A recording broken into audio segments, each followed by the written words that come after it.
Good morning, folks. I'm on to episode 2 of Wake Up, Smell the. Hopefully, I've ironed out some of the bumps of last week with video and audio and keeping this all smoother. Try to make it shorter this time, too. So, let's start episode 2.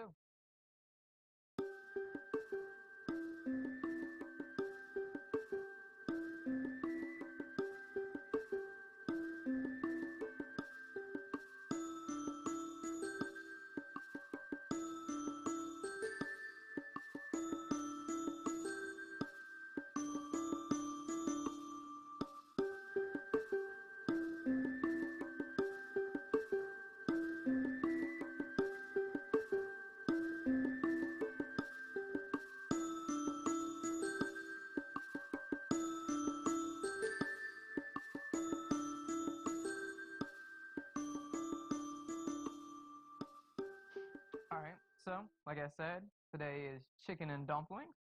One of my favorite, and this is probably top 3 favorite things that we make around here. As always, you can pick me up or hit me up, whatever. I don't know what the kids say these days. Wake Up Smell the on Instagram. All of these are capitalized. Each new word is capitalized. And email is wakeupsmellthe@gmail.com. It's all little letters. I think it matters for both of them about big and small and stuff like that. And I realized I didn't post anything to Instagram, and I really didn't take a picture of any of the food last week. So of course no one cares about it. I'm sorry, I'm new to it, and once I get that Instagram down, hopefully I'll be putting some pretty pictures of food and kitty on there. So chicken dumplings originated during the Great Depression. It was a practicality because it was a cheap, easy way to make a pretty good meal. And I think a lot of things came from the Great Depression that still stick today, both culinary, what am I like? Old English, culinary, and, just traditions we may know and love. The earliest version of chicken and dumpling was actually a cornmeal dumpling and turnip greens, so that's gross. And you can always substitute like flour tortillas or even canned biscuits. If anyone gives you the business on biscuits about them being, instant or anything like that, you tell them a guy with no actual chef certification on YouTube told you otherwise. All right? Getting into the thank yous is always mom and dad. Without them, wouldn't be here, and they'll probably never be off that list. And I have Stanley and Steven Hillenberg because I think, both of them passing reminded me that you got to just have fun and try to do things, take shots at that stuff that people may not understand, but things will get bigger. I'm also a massive, massive SpongeBob and Marvel fan, but SpongeBob is one of my favorite things on the planet, as you can see here. One of my favorite things ever. And just, remember, it's all good. You're just trying to have fun, and you'll get there if you just keep trying, and your ideas will hit, which is what I'm hoping with this. I'm at 0 views on video number 1, but hey, we all start from something. And the quote I have for today is actually from SpongeBob. If you believe in yourself and with that tiny pinch of magic, all your dreams can come true. So, okay, so full disclosure, I unfortunately did a lot of these things beforehand on a first take, but my audio was jacked up. And so I want to go over some of the cuts again so you learn that, because these can be used for something else. But what I started out with was chicken that I put in flour. These are the chicken tenders that I bought. And you can do breast, skin on, bone in, skinless, bone out, any of that. You're just trying to get the chicken into a nice consistent size, and you're putting it into the flour so it'll get a nice serum brown on it. And this will also start your roux up, which is what you're starting to try to do when it comes to cooking it over there. We're going to try to thicken everything with it. So this is the beginning. It'll get color on it. The fat rendered out of it will work with flour to do that. So I unfortunately have things over here already like cut and chopped, but we're going to do it again because gotta learn, man. Plus, I don't want to make crappy videos for you guys. You can see as I'm pulling the peeler out of the water, have back here. Okay, so let's do carrots and celery first. Put this up real quick.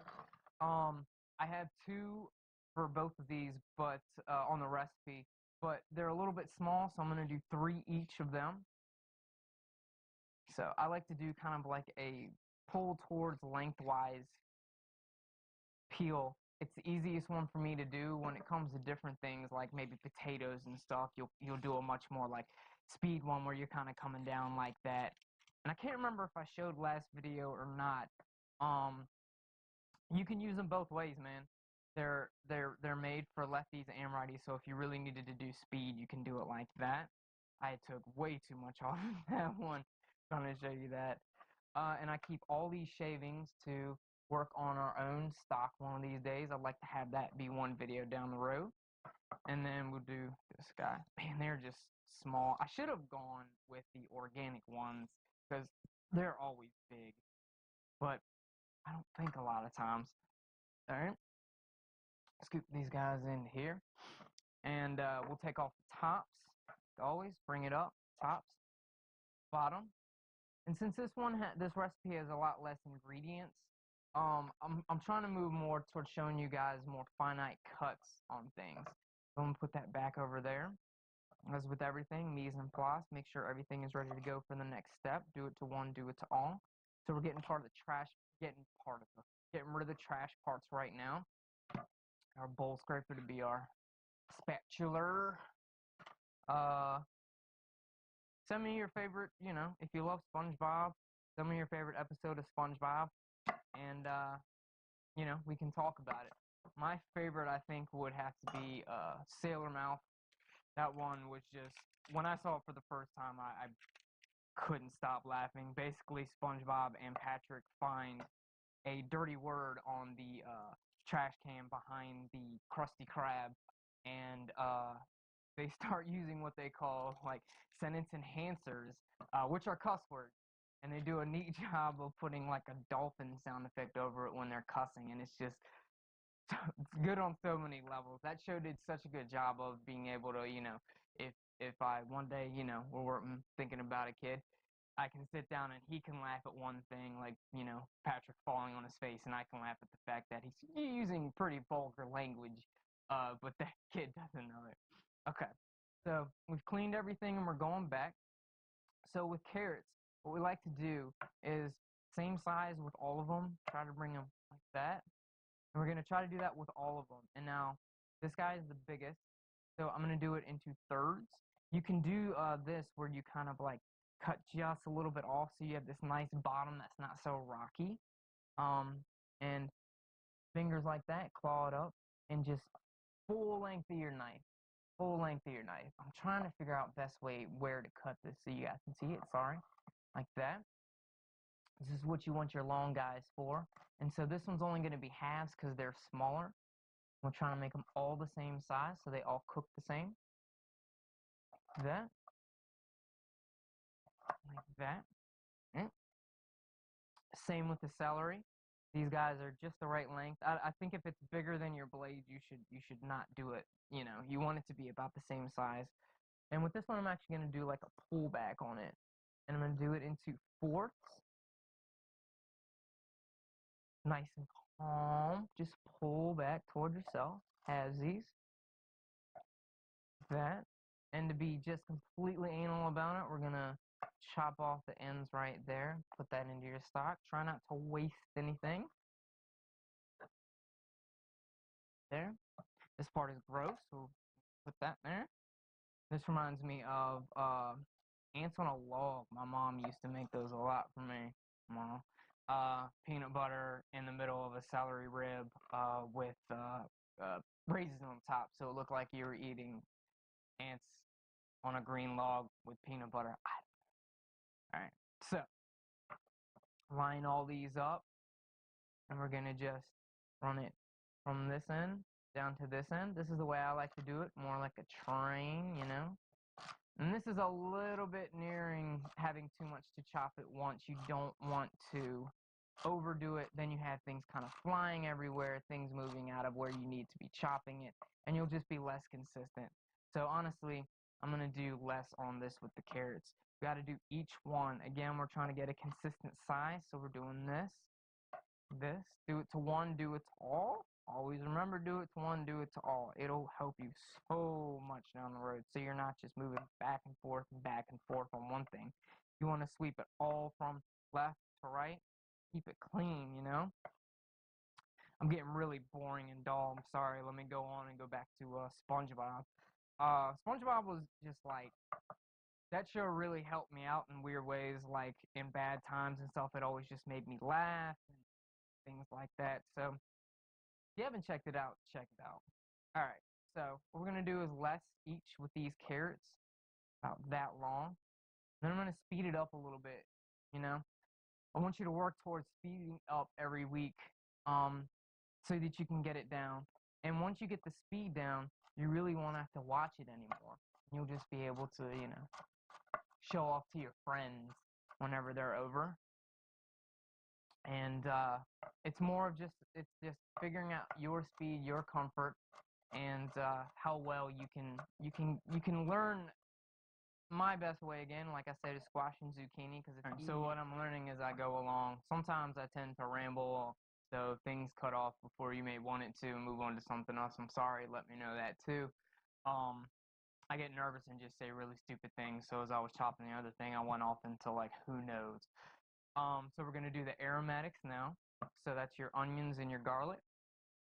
And so with onions, what we're trying to do, I'm going to hone this up. Remember, hone every once in a while. Honing's not sharpening. It's just getting that blade back to a nice middle area. Again, it kind of folds over as you use it. So the hone kind of like puts it back up to a straight like that. And so I'm going to do 2 up this way and about 4 this way. Don't count the numbers. Just, you know, you'll get it. And we'll go fat to skinny end. And we're trying to just pull it back towards ourselves. Smooth one motion. So we're going to go like that. And then like that. And I think a lot of times people think once you get to this side, you're just chopping down on it. You're actually going past it again, bringing it back. Because you're trying to cut a little bit of that root area. Not the actual root, but that area at least. I need to figure out where I should be cutting this with my fat head on this side. All right. And so, again, try to move my finger out of the way like that. That to that. Pulling it towards yourself. Let the knife do all the work. You're just barely guiding it. All right. And then so, again, root in like that. Do it to one. Do it to all. This is more of a medium dice when it comes down to it. I keep thinking someone's over at the door, and it's our light-up Santa Claus out there. Too many decorations around here. And then we're coming back to this. We're just going to, again, this way we're doing it the opposite way. Skinny to fat end, right? Mise en place. Everything in its place. Everything same. There you go. So, moving on to the garlic. I'm going to show you the you know, easy way we all know to just, you take it, boom, like that, and you just do it again. And again, it's still just that train track thing where you're check it, kind of like a motion like that. Try not to get too much of your elbow into it. You're kind of just trying to let your wrist do most of the work. You're flicking it like that. That's the way we all know and love. So I want to show you, we just did onions, right? Treat this garlic like it's a little onion, right? That, clean it up. All right, so got the root end. We got this end. So start at the non-root end.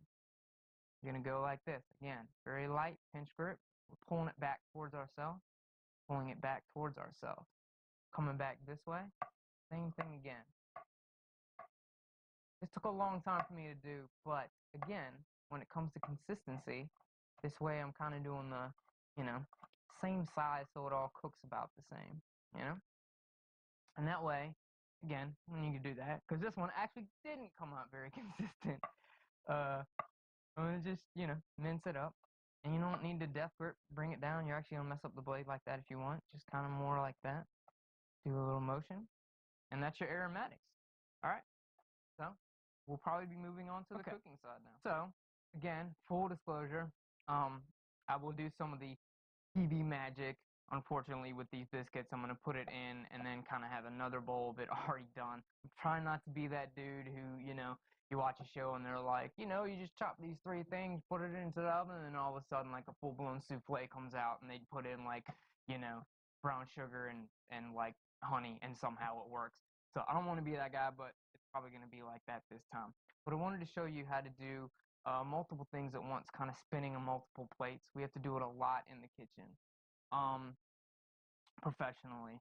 So this is my butter melting for the biscuits eventually, or dumplings, whichever. This is my pan coming up, my rondo. Get a rondo if you don't have one. It's one of the best things ever. It's a big old 2-handle guy like this. It is just the best thing to have around the kitchen. And get some oil in that. So what I'm going to start doing is spin a bunch of plates. So we got the rondo coming up with the oil. This butter is melted for the dumplings. Bring this oil to about like medium to high, somewhere in that middle part. You want the oil to get hot too. Don't just put oil in and then drop it right in, because then you got a hot pan with cold oil. Sticky mess, pretty much. Alright, so back to this side, we're going to do the dumplings. So, again, love these things right here, these OXO or OXO, I don't know what they're technically called. We're going to do 1 1/3 of all-purpose flour. 1 1/3 cup. Exactly. I like to, you know, instead of just digging a cup into it and trying to figure it out, I like to bring, you know, the smaller thing into the bigger thing. Just make it nice and clean. So ham-fisted and stuff, more dainty. Okay. So we got 1 1/3 of flour. Try to compact it down so you know you got that true amount. Put that into there, and we're going to do dry first. And this is one of the very few times I'm going to do dry first and then put the wet into the dry, kind of like in a volcano or well or whatever, you know. And we're going to do 1 teaspoon of baking powder. Make sure it's baking powder, not soda, and completely jack it up. All right, baking powder into that. You want to whisk these two together so you have a consistent amount of dry ingredients all together. I'm going to add a little bit of salt for flavor. That. All right. And then we have to do our milk, which I put back into the fridge. All right. Let me put that up actually for you. Sorry. And it is 1/3 of a cup of milk. I'm using 2% and lactose because regular milk gives me the toots. All right. So put that into there. And I'm going to go ahead and just put this butter right into it so it's all just one consistent thing. Like that. And then we're going to make this well pretty much in the middle. And this bowl this time around was a smarter decision. I did a smaller one last time. Give yourself enough space to move everything around inside of that. All right.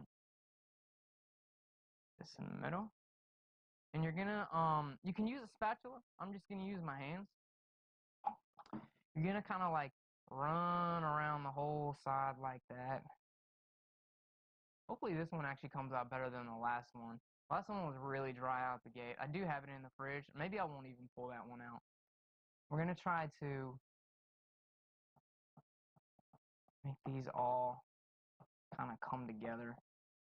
I'm gonna let it sit for a minute while I do the chicken, just to see what it all comes out to. I'm gonna bring it all together, and you're trying to get almost like, the word is like elasticy, almost just like sheen to it, you know? Not Charlie Sheen, you know, Winnie. And I can see already now that it is a little dry, so I'm gonna let it sit for a minute and see what it does after it rests for just a second. Wash my hands off. And we're gonna move on to the chicken, cooking that off.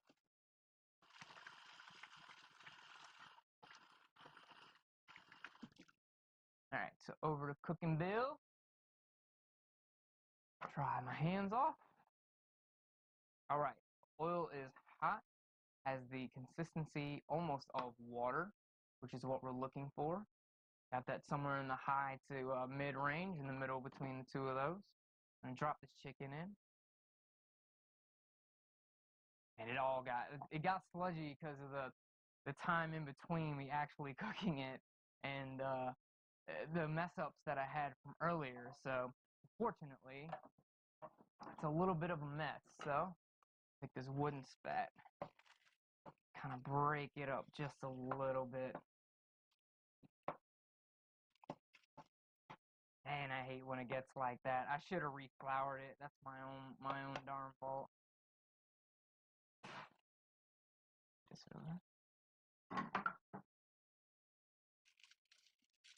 All right. So that's gonna start cooking. Make sure you remember, you don't need to do it on blasting high levels. I'm just remembering now, last time I had an issue with when things were cooking, the audio may be a little bit jacked up. So we'll talk over here, go back to cooking over there. Hot but not too hot. You want it to sear, but you want to give yourself time to be over here doing this, while that's going on, so you can actually do two things at once.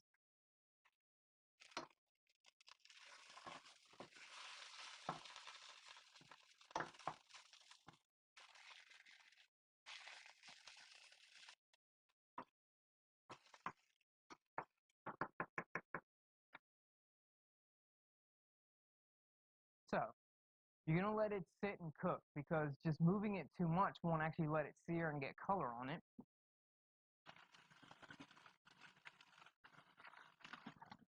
That's just going to make it, continue to be mushy and get no good color and no sear on the outside. I'm going to add some salt to it, though.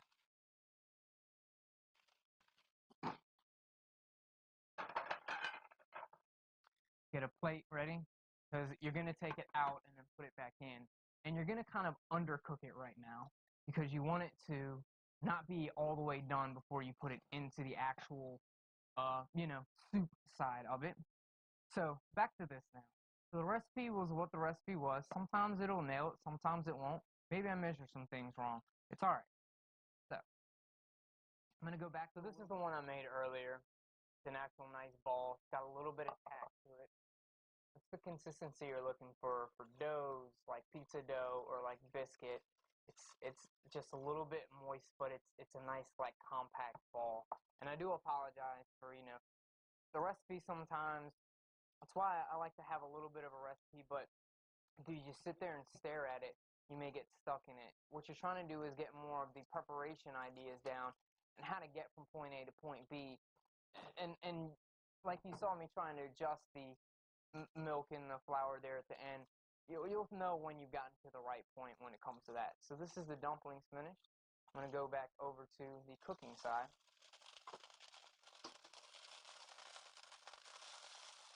Good color on that.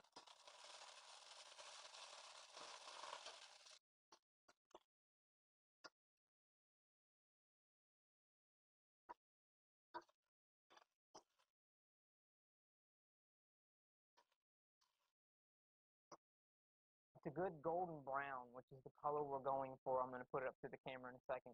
But I also want you to look at all the chunky bits and stuff underneath it when I take the chicken out, because that is the beginning of your roux and the sauce and stuff you're going to be working on next.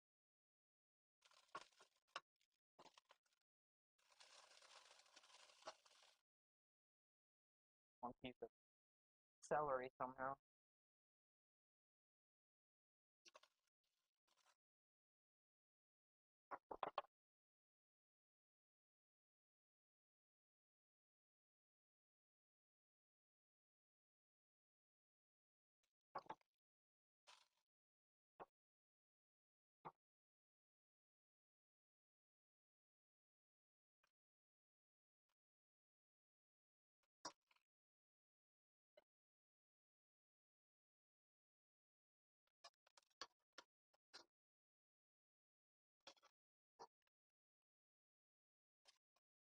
All right.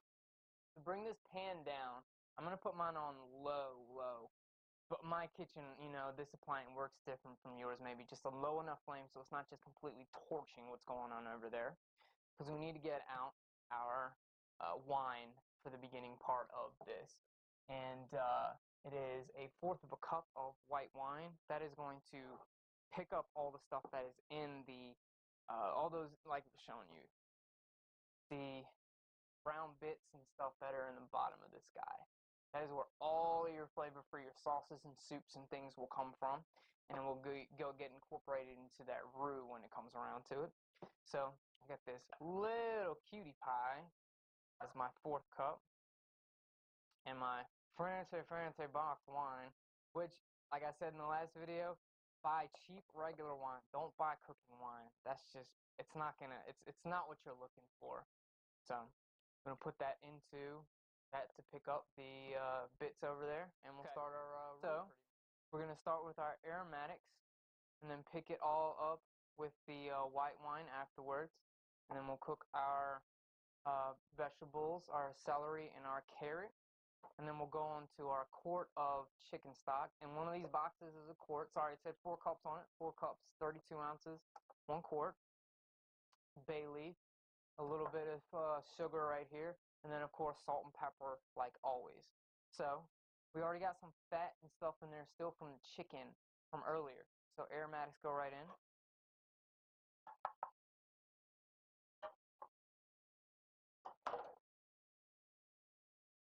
And they always say cook it till it's translucent.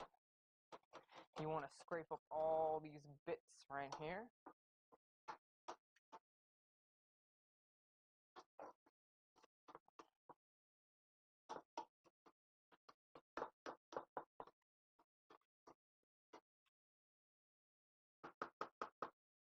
It's going to sweat out for a little bit, and I'm going to get these ready right here so we can hit it hard. I'm just using regular Kroger chicken broth. You can also, if you're using the bone-in chicken as the beginning as opposed to the tenderloins, they're smaller so they cook a lot faster. But you can start the cooking process over on the side with your chicken with bone-in, kind of making your own broth or stock. But I just went ahead with this because I wanted to show you, easy, nice, one quick thing to drop into it. So we're going to let these get translucent, drop this in, and move on from there. The onions are getting nice and translucent. We're not trying to hit it hard so that it gets color on it, but you want to just cook out some of that flavor, or that just astringent, pungent kind of like onion, just so you're left with that nice onion flavor, but not that sting almost. So this is here now. I'm going to put the rest of these guys in, let them cook for a little bit of time. And while that's going on, since it takes about 5 to 7 minutes for these to come up and be nice and tender, I'm going to go ahead and form my dumplings over here. So again, try to have multiple tasks to do at once. It'll make it a lot easier, and it'll shave off time from what you're doing. Salt this. Get some of that excess water out of these things as they cook. Little bit of pepper.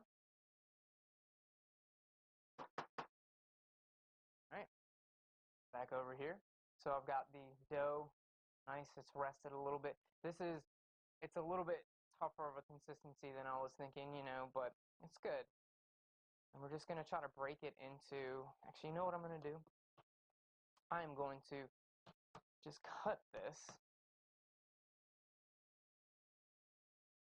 with an imaginary knife, apparently. No, we'll do it like this. I'm going to do it into, they really don't have to be big to start with because they puff up so much. So I'm just going to kind of do like this. Start it out, roll them out. And I got wax paper down so that they can they won't stick to the 6-pan that I have here. Roll it out like that. You can do these with regular biscuits too. This isn't exactly a biscuit recipe, as most biscuit recipes are, both the baking powder and soda, which help you with the 2 levels of rising early and then late in the baking process. I think some of these dumplings might actually still be too big. So when they puff, dude, they puff. So, got 6 right there. Do it again to these guys. Show you a shot of this coming up right now. a little bit of color and translucency.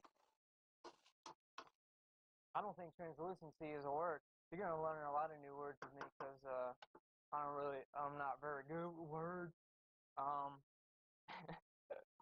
And I make up a lot of ones sometimes. Both audio and video went off on me there as I was about to go into this over here, but I put in my quart, 4 cups of chicken stock, and I'm going to put the bay leaf in when this all comes up. We put a little bit of sugar into it, again, through the magic of television magic, which means I F up every 3 seconds. It's going to come up, and when we do that, I'll show you how to kind of make a roux on the side and put it back in, strain out all the lumps. Until then, until I wait for this bad boy to come up, I'm pretty much just going to be watching The Office for a few minutes. But so what we're going to do now is we're going to take some of the stock that's coming up at a nice warm temperature now. I'm going to ladle it into a bowl. I got this strainer to catch the pile, which we'll put back into this pretty much stock at this point that we're going to try to thicken. Put it in here. Doesn't need to be too much. You just need to kind of make a roux on the side and then reintroduce it into what you got going on over here. And I like to do it this way because the recipe calls for you to, when I read it, it called for you to drop the flour into the this whole thing. And sometimes that just makes chunky stuff, and I prefer to have a nice smoother thing, makes it more, I don't know, more professional, makes it better for me at least. So, we got our flour over here, and that is what the 2 tablespoons of flour that you've been seeing all day over here is about. This is us starting to get that roux together. So, whisk. We're going to slowly add this dry into this. And this is also trying to help not have chunks of it. Chunks won't be that bad. I mean, it's just trying to refine what you're doing as opposed to just like slamming things together and making it just, nasty. So, I'm trying to make a little bit of a sludge. This is kind of the opposite of a cornmeal sludge where you're doing a cold thing to thicken. Looks good. And that's coming up over there, which is really good. I actually timed something correct for the first time. So if you can see it, cloudy like that. And I'm going to restrain it as I go back into that. We don't want to boil, we want to simmer it. So I'm going to turn this down. And we're going to reintroduce it into it. As it hits, we're going to want to whisk it back into it. Not even that many chunks out of it. Hey, let me go. Alright, tail gets cloudy like that. Now you need to cook the flour that's in this roux when you're doing it. That is the one most important thing. If you're going to do it in a dry pan, you need it to cook first. You don't want to just do the flour and the butter together, do it for a couple minutes, and then throw everything in. Because if you don't cook that butter, then it won't actually become a roux. It's kind of like you're making almost like a, I don't know, it's weird to say, almost like a quick bread that you're just thinning out, and it needs to really get together to make it all good. Alright, so I'm going to add a little bit of salt because I was tasting it off camera. It needed some. Again, a little bit of pepper. And this, don't just put it in when I do it. Like, taste it when you think, oh man, it needs more salt, less salt, things like that. Less salt is kind of impossible to do, but you can add some more liquid to try to dilute it. And I'm going to drop this bay leaf in. Now, we do have other herbs that do need to eventually go into it, but we're going to do those last. Bay leaves can take a lot of punishment, and they're a really good, like, steeping herb in a way. The thyme and the parsley will go in last. Same with the cream, because those are things that you don't want to, like, cook so much. But all these things right here, we want it to kind of all come together and simmer. and kind of just get to know each other in the pot. I hate when people say that, and I just said it. So yeah, so that's gonna simmer. And when we come back at night, I'll have it in another pot, transferred into it smaller, so everything will kind of work together. Or maybe this one, I don't know yet. But I'm gonna go back to this heart because I wanted to show you. We've consolidated. This one's a small one, so it's really just our chicken chunks. We're gonna put those in later tonight again too. They're a little bit raw in the middle, which is good because we're gonna finish cooking it in that right there at night. And then we got our dumplings, which will kind of be like the last thing. And yeah, we'll see you tonight.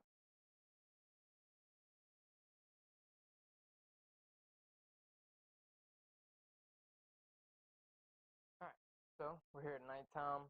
Over here we got our pretty much soup on right now. We're going to add the dumplings to it. I put the chicken in already. All we have to do is add these herbs over here. Just chop those up. I've got both the thyme and the parsley in the same one. Try to make as tight as a bunch as you can. And you're going to come through, not like that. Doesn't need to get super duper fine, but of course it's good. So, herbs are cut. We need to add this to the soup over here. Like that. There you go. Put our cream in also, about half a cup. Make sure it's good first. Half a cup. Should be about right. And we're gonna let this simmer for a couple of minutes. And then we're gonna put these dumplings in for about 15 minutes. So we'll let this come up and we'll put these dumplings in. Alright, so good to go. I'm gonna show you close as I can right there. Nice white color to it. The biscuits, or dumplings, sorry, are ready to go. All that herb is in there. Veggies look good. I'm gonna put it over here on my counter, and I got this guy. It's one of those things you use for like spaghetti, pretty much. That'll help me get the chicken and the dumplings out. And then we're gonna take a bowl from the oven, put it on this guy. And I didn't do it last time, but you want to bring things together, bring it tight and all that neat together, so you don't spill and get things everywhere. So first I'm gonna get the chicken.